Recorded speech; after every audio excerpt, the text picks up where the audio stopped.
Restrictive trade practices. Restrictive trade practices means any trade practices which restricts the freedom of consumer by forcing him to buy, hire or avail of any goods or services as the case may be, as conditions precedent to buying, hiring or availing of other goods and services.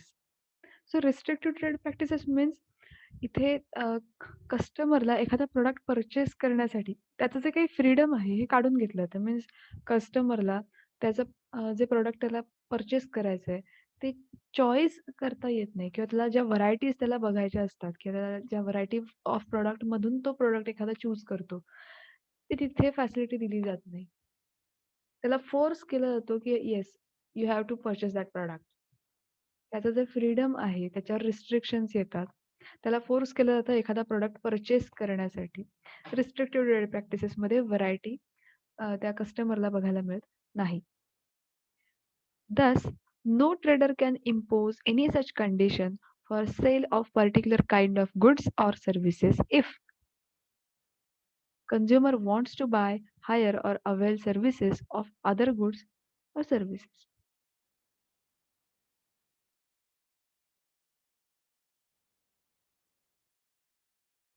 So thus no trader can impose any such conditions. त्यामुळे कोणताही trader ह्या अशा प्रकारच्या conditions ज्या आहेत या impose नाही करू शकत एखादा पर्टिक्युलर प्रॉडक्ट सेल करण्यासाठी.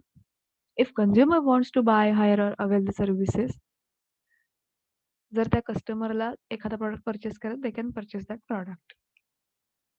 Next is spurious goods and services. Spurious goods and services means such goods and services which are claimed to be genuine but they are actually not so. इथे काय केलं जातं, जे गुड्स किंवा services जे आहेत हे जेन्युइन आहेत असा क्लेम केला जातो. मीन्स असं भासवलं जातं किंवा असं दर्शवलं जातं की yes, this goods are very high quality goods or very good quality goods, but actually not so. Because तिथे जे प्रॉडक्ट आहेत, एखादा चीप क्वालिटीचं जरी ते प्रॉडक्ट असेल, तरी ते खूप चांगलं आहे असं दाखवण्याचा प्रयत्न केला जातो. सो इथे spurious goods means which are claim to be genuine. असा क्लेम केला जातो की ते प्रॉडक्ट जेन्युइन आहे, ते प्रॉडक्ट चांगलं आहे, but they are actually not so. But actually ते असत नाही. Next is district forum. Section 2, subsection 1, subclause H. Subclause H of subsection 1 of section 2 defines district forum as a consumer dispute redressal forum established under clause A of section 9. So इथे district forum म्हणजे काय, तर consumer dispute redressal forum. तिथे कस्टमरचे जे काही त्यांचे disputes आहेत, त्यांच्यातले जे मतभेद आहेत, त्यांच्यातले जे काही वाद असतील, भांडण-तंटे, हे रिड्रेसल फोरम त्याच्यावरती इथे सोल्युशन्स जे आहेत हे फाइंड आउट केले जातात. कंझ्युमर डिस्प्यूट रिड्रेसल फोरम म्हणजे इथे कस्टमर्स जे आहेत त्यांच्यावर जर काही त्यांचं जर एक्सप्लॉयटेशन होत असेल, त्यांच्यावर जर अन्याय होत असेल, तर हे कंझ्युमर डिस्प्यूट रिड्रेसल फोरममध्ये त्यांच्या ज्या काही कंप्लेंट्स आहेत ह्या करू शकतात किंवा त्यांच्या ज्या तक्रारी आहेत, त्यांचे जे काही डिस्प्यूट्स आहेत हे सॉर्ट आउट करू शकतात. किंवा त्यांना जर केस फाईल करायची असेल तर ते सुद्धा इथे होऊ शकतं. State commission. State commission means consumer redressal commission establish in state. आता डिस्ट्रिक्ट फोरम हे डिस्ट्रिक्ट प्लेसवरती असतं. State forum means consumer dispute redressal commission establish in state, ते पर्टिक्युलर स्टेटसाठी आहे.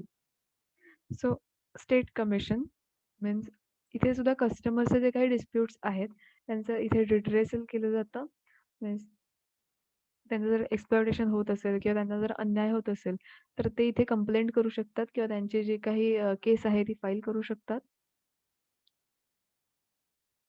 Next is national commission.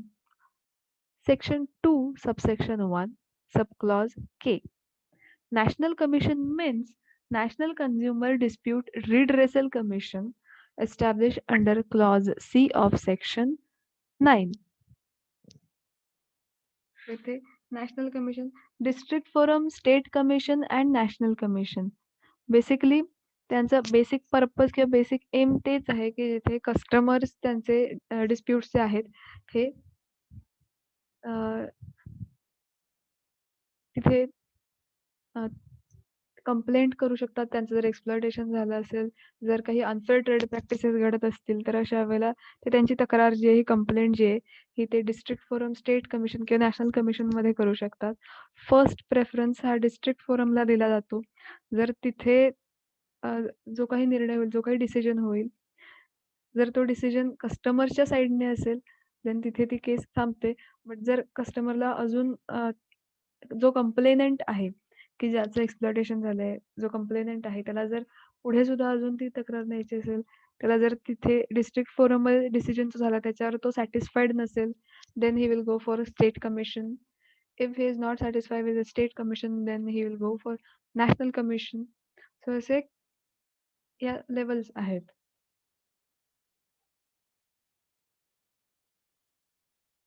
Section 9 of Act has created and established three-tier body to deal with the consumer dispute under District Forum, State Commission and National Commission. आता जसं मी मगाशी म्हटलं, इथे एक three tier body आहे, की जिथे कस्टमर्सचे जे काही डिस्प्यूट्स आहेत, हे तिथे त्यांचे रिड्रेसल केलं जाऊ शकतं. First district forum, then state commission and then national commission. Consumer dispute redressal forum, Consumer Dispute Redressal Commission and National Consumer Dispute Redressal Commission respectively.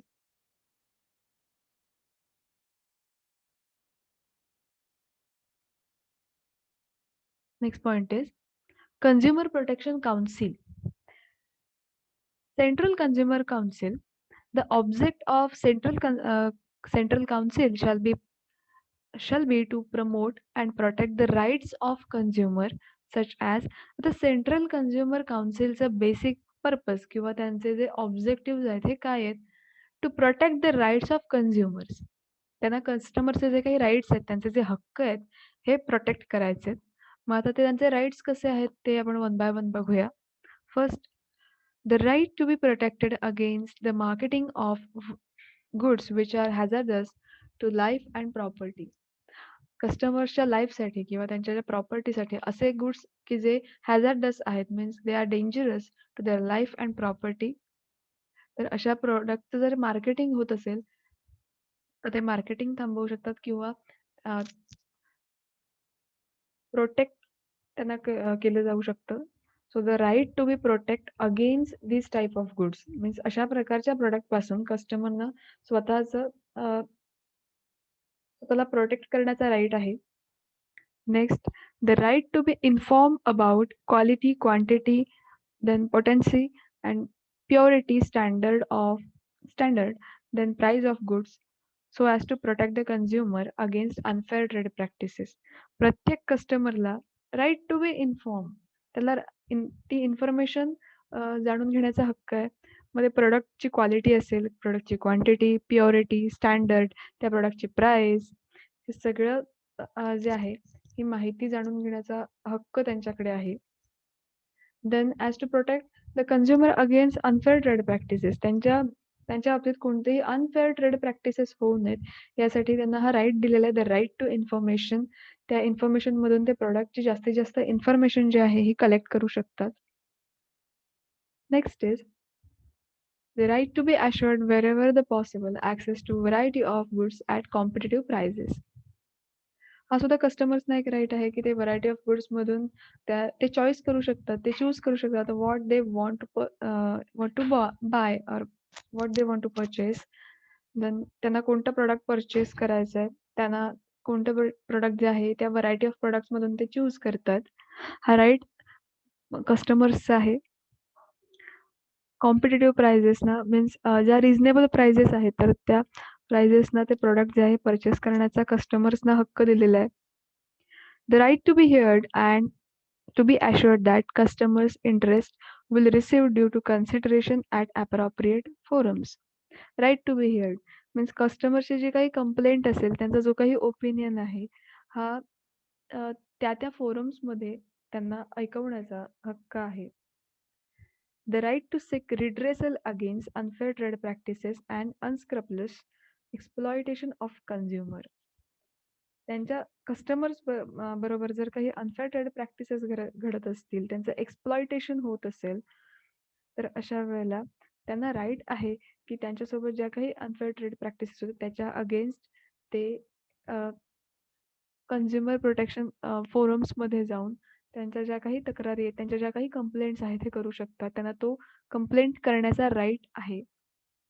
Then the right to consumer education. Consumer education. कस्टमरला इथे educate केलं जातं means त्यांना कोणत्या प्रकारचे product हे चांगले आहेत, कोणते वाईट आहेत किंवा क्वालिटी कशी मेंटेन, क्वालिटी कशी फाइंड आउट करायची, क्वालिटी कशी आपण जज करू शकतो. याबाबतीत कस्टमरचं एज्युकेशन जे आहे हे केलं जातं. And they have right to education.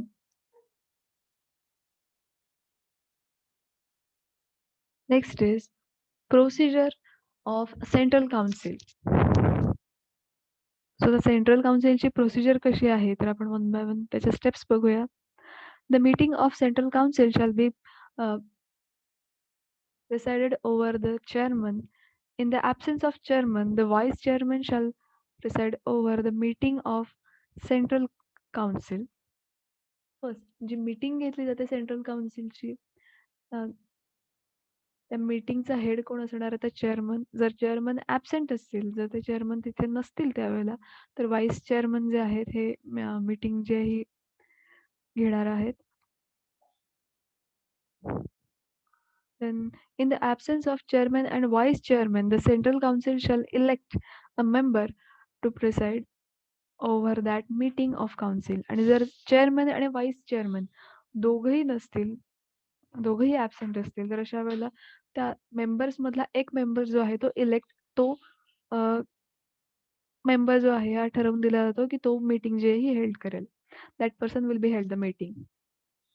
Each meeting of Central Council shall be called by giving not less than 10 days from the date of issue notice in writing to every member.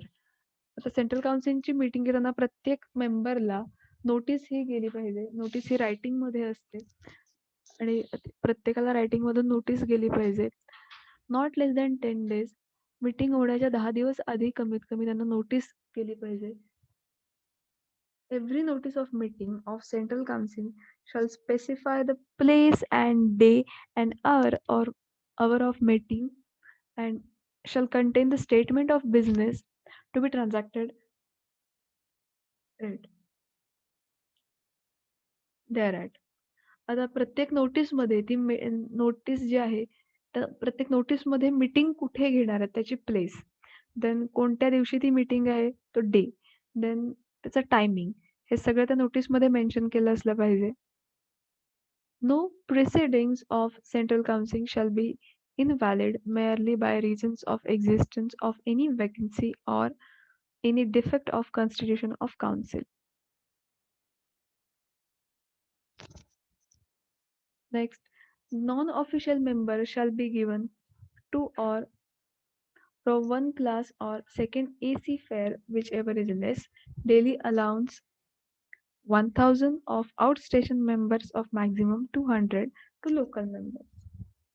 And next is the resolution passed by the Central Council recommendatory shall be recommendatory in the nature. Central काउन्सिलची एक procedure दिलेली आहे इथे.